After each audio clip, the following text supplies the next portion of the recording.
মানুষেরও লাগিয়া এত যত্নে গড়াইয়াছেন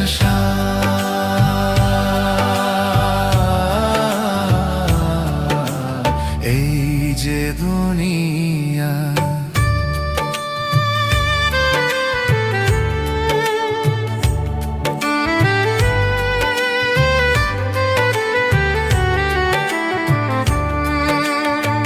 তুমি ব্যস্ত, তুমি দোজখ, তুমি ভালো মন্দ, তুমি ফুল, তুমি ফল, তুমি তাতে গন্ধ।